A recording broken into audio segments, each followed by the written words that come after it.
Shalom à tous, je suis la sœur Paul-Marie et je suis heureuse de vous accueillir pour ce deuxième jeudi de notre série 7 jeudis pour comprendre et activer le miracle de Dieu dans ma vie. Aujourd'hui, nous allons parler du doute et de l'impatience. Ces deux états d'âme qui suivent généralement ce que nous avons partagé durant le premier jeudi, qu'est le découragement. Alors bien souvent, lorsque nous traversons des difficultés, lorsque nous butons sur certaines situations dans notre vie, d'échecs, d'incompréhension, de maladies qui persistent, de problèmes qui persistent, on parvient à cet état de découragement qui commence à nous disposer, on va dire, aux différentes attaques de l'ennemi. Nous avons vu lors du premier jeudi que la première chose que nous devons commencer par faire, c'était déjà de vaincre le découragement. En parlant plus fort que toutes ces voix autour de nous qui veulent nous emmener à lâcher prise, à lâcher la main du Seigneur. Comme Bartimée, parler plus fort, crier plus fort, proclamer la parole de Dieu, appeler Dieu encore plus fort.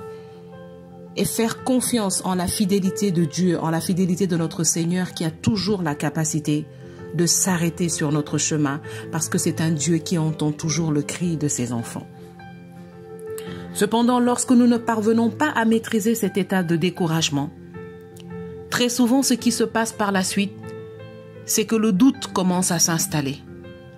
On commence à se demander, mais est-ce que vraiment le Seigneur m'entend ? Est-ce que vraiment la prière seulement peut changer ma situation? Il y a une sorte d'impatience qui ne vient pas de Dieu, qui commence à s'installer dans notre âme et qui nous pousse à faire les choses par nous-mêmes, qui nous pousse à chercher des solutions autour de nous, en des hommes, en des femmes, en des objets, en des situations, simplement pour nous faire chuter, pour nous faire lâcher davantage la main de Dieu, pour nous éloigner davantage du plan de Dieu. Alors je voudrais te dire que le doute et l'impatience sont exactement les deux compagnons qui ont pour seule mission de t'empêcher de voir le plan parfait de Dieu s'accomplir dans ta vie. Le doute et l'impatience perturbe le plan de Dieu dans ta vie. Et c'est ça l'objectif de l'ennemi.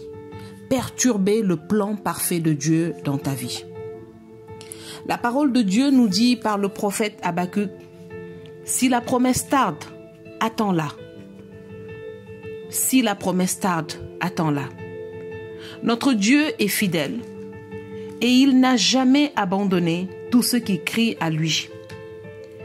Il a entendu le cri de son peuple en Égypte et il a dit à son serviteur, « Dis à mon peuple que j'ai entendu son cri, que j'ai vu ses larmes, que ses cris sont parvenus jusqu'à moi et que je me lève pour leur faire du bien. » Alors je voudrais te dire que l'ennemi fera toujours tout pour te faire croire que Dieu t'a oublié. Il fera toujours tout pour te faire voir que le temps est long. Il mettra devant toi justement au moment où tu attends un travail, des personnes qui vont venir te dire qu'elles ont reçu une proposition d'emploi, qu'elles vont commencer un travail avec un très bon salaire. Tout ça fait partie du plan de l'ennemi pour activer en toi cette impatience de trouver toi aussi quelque chose, quel que soit ce qui peut se présenter devant toi. Et bien souvent, des personnes font l'erreur à ce moment d'accepter des propositions qui ne sont pas du tout de Dieu, juste parce qu'elles commencent à douter de l'efficacité de leur prière. Elles commencent à douter de la promesse de Dieu et sont impatientes de voir leurs désirs se réaliser. L'ennemi mettra devant toi plusieurs femmes qui vont se mettre à accoucher, des femmes même plus jeunes. Il va même te faire voir des personnes, des mendiantes qui vont avoir 2, 3, 4 enfants et il va mettre dans ton cœur le doute de te dire Regarde ces femmes, elles sont dans des conditions, elles ne peuvent même pas s'occuper de leurs enfants. Dieu leur donne des enfants et moi je n'en ai pas. Alors il va commencer à activer en toi cette impatience de la chair qui va te pousser à commencer par faire un tas de choses, par accepter des propositions même que tu avais refusées par la foi, juste pour avoir cet enfant. Mais le Seigneur nous dit, écris cette révélation et grave-la sur les tablettes. Écris-la clairement.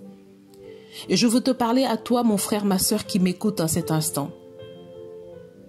La Bible nous dit par le prophète Habakkuk au chapitre 2, à partir du verset 2, que cette prophétie, c'est une révélation à écrire et à graver sur des tablettes, à écrire clairement. C'est-à-dire que le Seigneur t'invite à retenir sa promesse fermement, à la marquer sur les tablettes de ton cœur, de ton esprit, de ta mémoire, de ne pas l'oublier, d'écrire clairement les promesses de l'Éternel, de les connaître, de les lire, de les retenir. Et il dit pour que chaque lecteur la lise couramment. Reviens couramment à la promesse de l'Éternel.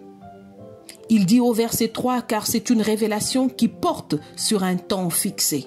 Toutes les promesses de Dieu ont un temps. Et le temps de Dieu est meilleur que le temps que les hommes se choisissent. Il dit, elle porte sur un temps fixé qui parle de la fin et elle n'est pas mensongère. Même s'il faut attendre que vienne l'Éternel, attends-le patiemment, car il vient sûrement, il ne tardera pas. Si quelqu'un flanche, il n'est pas droit de cœur, mais le juste vivra par sa foi. Même si la promesse tarde, attends-la, parce que celui qui a fait la promesse est fidèle, et c'est lui qui l'accomplira. Je voudrais te parler de Sarah, la femme d'Abraham. La Bible nous dit en Genèse 16 que Sarah vint trouver son époux Abraham et lui dit « Voici que l'Éternel ne m'a pas permis d'avoir des enfants avec toi. Je te donne mon esclave afin que tu puisses avoir un enfant avec elle et que je puisse en bénéficier. » L'Éternel avait fait une promesse à Abraham. Il lui avait promis clairement et fermement de donner ce pays à sa descendance. Et les paroles de l'Éternel ne sont jamais vaines, elles ne reviennent jamais à lui sans effet. Mais le temps est passé. Près de 6 ans. Et Sarah ne voyait pas l'accomplissement de la promesse. Alors elle commença à douter, parce qu'elle voyait son âge. Alors elle commença à douter. Et l'impatience se mit dans son cœur. Et elle dit à son mari, « Prends mon esclave. » Elle prit une solution qui venait de sa chair, de son cœur, que lui avait dicté son impatience. Et voici que Abraham suit son conseil et il s'ensuit maintenant de la colère. Parce qu'elle se rend compte que sa solution n'a pas donné ce qu'elle voulait. La joie qu'elle espérait avoir de cette solution, la tranquillité d'esprit, l'exaucement qu'elle pensait faire arriver par ses propres moyens, a donné autre chose. Et voici maintenant que son esclave a commencé à la mépriser. Et qu'elle a été obligée même de la maltraiter jusqu'à ce que cette dernière soit obligée de fuir. Et voici qu'elle va donner naissance à un fils qui, malgré qu'il n'était pas le fils de la promesse, Dieu, dans sa fidélité à son alliance à Abraham, devra bénir cet enfant et lui donner quand même de vivre dans ce pays où il a vu le jour. Mais voici que cet enfant, n'étant pas celui de la promesse, ne pouvant pas cohabiter avec l'enfant de la promesse, va devenir un homme sauvage. Et il va être l'ancêtre de tous les nomades, des bédouins, des hommes des déserts, ces hommes de violence. Tout ça parce que le doute et l'impatience sont rentrés dans le cœur de celle qui devait être la mère d'une grande nation. Mon frère, ma sœur, ne laisse pas le doute et l'impatience produire dans ta vie le fruit de ta chair. Car la Bible nous dit que tout ce que produit la chair mène à la mort. Mais le fruit de l'esprit, c'est la vie éternelle. La Bible nous dit dans le psaume 106, 13, « Mais ils oublièrent ses œuvres et n'attendirent pas l'exécution de ses desseins. » Je voudrais te demander de ne pas oublier la fidélité de Dieu. De ne pas oublier que tu t'adresses à un Dieu fidèle, grand, puissant, qui n'oublie jamais les promesses qu'il fait. Lorsque nous regardons dans le livre de l'Exode, nous voyons que lorsque Dieu avait fait cette promesse à Abraham, de donner tout ce pays à sa descendance, Abraham avait 75 ans. Lorsque Sarah lui proposa de prendre son esclave et que Ismaël naquit, Abraham avait 86 ans. Et Abraham avait 100 ans lorsque Isaac, le fils de la promesse, naquit. 25 ans se sont écoulés. Peu importe le temps. Que cela fasse 1 mois, que cela fasse 2 ans, que cela fasse 4 ans, que cela fasse 20 ans, la promesse de l'Éternel, elle s'accomplit toujours. Et la parole nous dit par le prophète Habakkuk, même si elle tarde, attends-la. Car ceux qui vont flancher ne seront pas trouvés droits de cœur devant le Seigneur, mais le Seigneur promet que les justes vivront par leur foi. Je voudrais te rappeler ici que le peuple de l'Exode, le peuple de Dieu dans le livre de l'Exode, on va voir le chapitre 32. Le peuple s'impatienta. Le peuple douta. Il se disait, mais ce Moïse, il est monté sur la montagne. Il ne revient pas. Mais qu'est-ce qu'il a fait? Il nous a sortis de l'Égypte. Il nous a emmenés dans ce désert pour nous abandonner ici. Il part et nous n'avons aucun leader et nous ne savons même pas comment adorer, comment rendre un culte. Mais est-ce que son Dieu-là existe vraiment? Est-ce qu'il ne s'est pas perdu dans la montagne? Est-ce qu'il n'est pas mort dans la montagne? Nous n'allons pas rester comme ça livrés à nous-mêmes dans le désert. Fais-nous un veau d'or. Nous voulons avoir un Dieu comme tous les peuples. Ils se sont impatientés. Ils ont douté de ce Dieu qui les avait déjà fait sortir du joug de Pharaon. De ce Dieu qui avait fait de grands exploits sous leurs yeux, en fendant la mer, en les faisant traverser à pied sec et en refermant la mer sur leurs ennemis.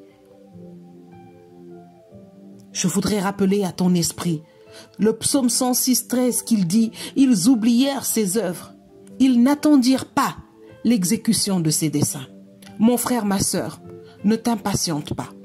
Attends l'exécution des desseins de Dieu. Attends de voir son projet pour ta vie se réaliser. Prends courage, mon frère. Prends courage, ma sœur. Aussi profonde que puisse être la nuit, le jour finit toujours par arriver. Et lorsque la nuit est la plus noire, c'est parce que le jour n'est plus loin. Même si la promesse semble tarder, attends-la, parce qu'elle s'accomplira certainement. Le peuple s'est impatienté dans le désert et a forcé Aaron à leur faire un veau d'or. À cause de cela, ils ont attiré la colère de Dieu. Ils ont commencé à être en dégoût à Dieu parce que le Seigneur voyait que c'était un peuple rebelle, un peuple qui ne lui faisait pas confiance. Lorsque tu laisses le doute et l'impatience commencer à s'installer en toi et à te faire trépigner, l'Éternel Dieu sur son trône reste tranquille, il te regarde et il se dit, donc avec tout ce que j'ai fait, avec tout ce que je suis, mon enfant doute de moi. Il trouve que je ne fais pas assez vite. Je voudrais te parler un peu des disciples d'Emmaüs en Luc 24.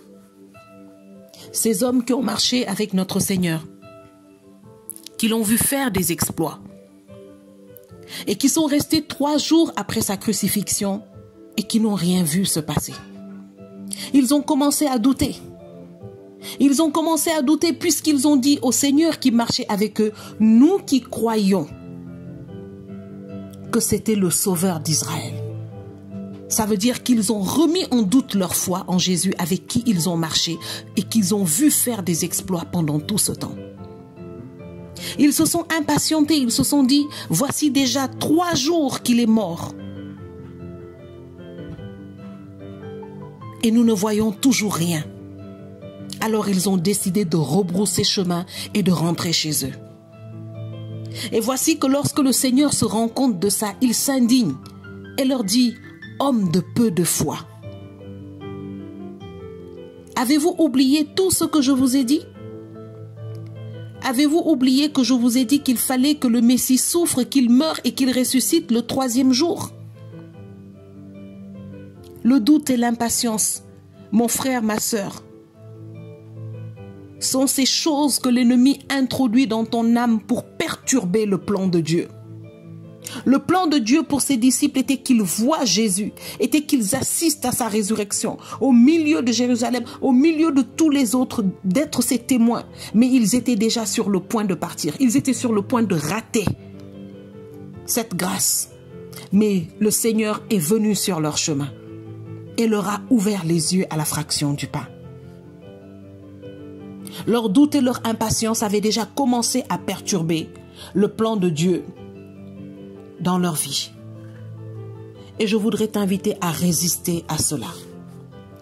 Quelles que soient les voix qui peuvent te parler en ce moment et qui te disent, penses-tu réellement que ta prière puisse changer cette situation?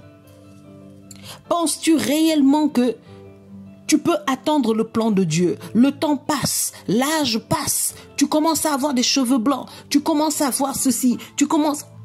Moi, je t'inviterai à répondre à ces voix qui veulent activer en toi ces géants de la chute qu'on appelle le doute et l'impatience. Moi, je te suggère de leur répondre avec Daniel 3, le verset 17.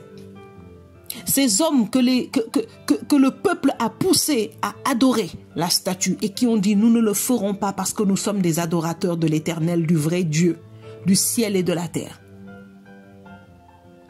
Et le roi leur dit, mais est-ce que vous pensez vraiment que le Dieu que vous priez peut vous délivrer de ma main? Vous êtes ici en ma possession, vous êtes ici sous mon pouvoir. Et vous dites que vous allez invoquer ce Dieu. Qu'est-ce que ce Dieu peut faire? La voix pour les décourager, la voix pour mettre dans leur cœur le doute. Mais voici ce que ces 3 jeunes hommes ont répondu. Ils disent, même si notre Dieu ne nous délivre pas, nous ne nous prosternerons pas devant ta statue. Ils disent, nous savons que notre Dieu est puissant et qu'il peut nous délivrer. Mais tu sais quoi, roi? Même si notre Dieu ne nous délivre pas, nous ne nous prosternerons pas. Devant le doute et l'impatience, mon frère, ma sœur, qui veulent perturber le plan de Dieu dans ta vie, je t'invite à répondre à ces voix du doute par Daniel 3, 17. En disant à ces voix, je sais que mon Rédempteur est vivant et qu'il se lèvera pour me défendre, même si c'est le dernier jour. Je t'invite à répondre à ces voix qui veulent installer en toi le doute, qui veulent te faire produire un fruit de l'impatience. Que le Dieu que tu invoques est un Dieu puissant qui peut changer ta situation. Et que même s'il ne le faisait pas, tu ne douteras pas et que tu attendras son plan.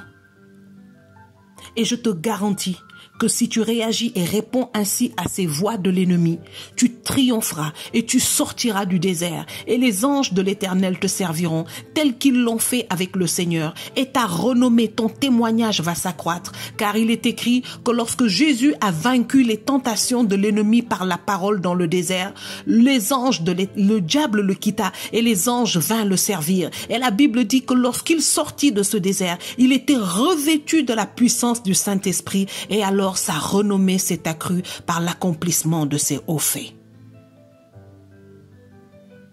Et c'est cette gloire que l'ennemi ne veut pas que tu vois. Il ne veut pas que tu sois revêtu de cette puissance au sortir du désert, au sortir de cette épreuve, au sortir de cette attente. Il ne veut pas que tu réussisses le test de la confiance. Mais au nom de Jésus-Christ, au sortir de cette exhortation, tu es fortifié dans ton esprit, dans ton âme.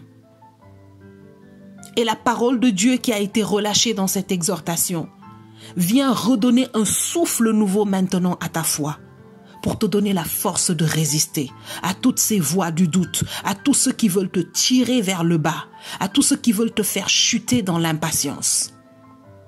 Parce que tu es un élu, tu es une élue.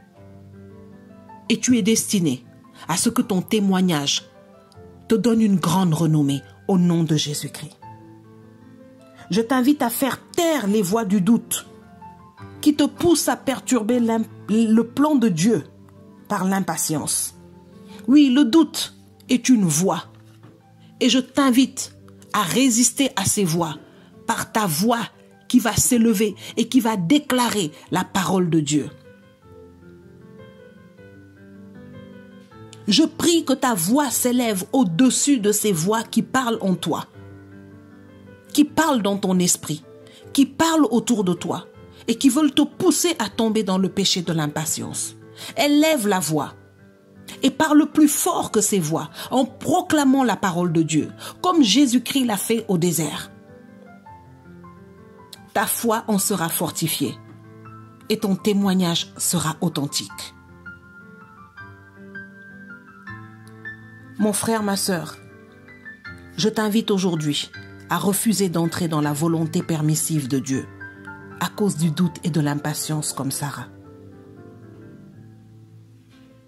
Je t'invite maintenant à te fortifier dans la parole de Dieu. Fortifie ta foi en écoutant la parole de Dieu. N'écoute pas la voix des moqueries. N'écoute pas la voix des vieux parents inconvertis. N'écoute pas la voix du monde. N'écoute pas la voix de ton vieil homme. Je t'en prie, fortifie-toi en écoutant et en proclamant la parole de Dieu, en opposant à ces voix la voix du sang de Jésus-Christ, la voix de la parole de Dieu.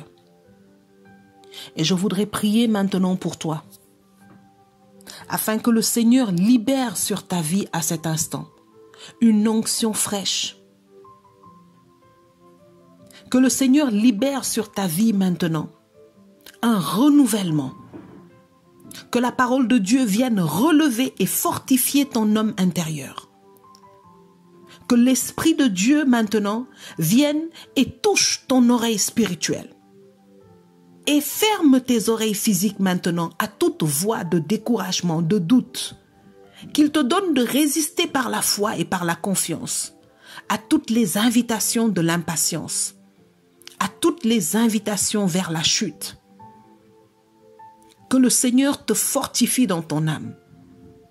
Que le Seigneur te fortifie dans ta foi.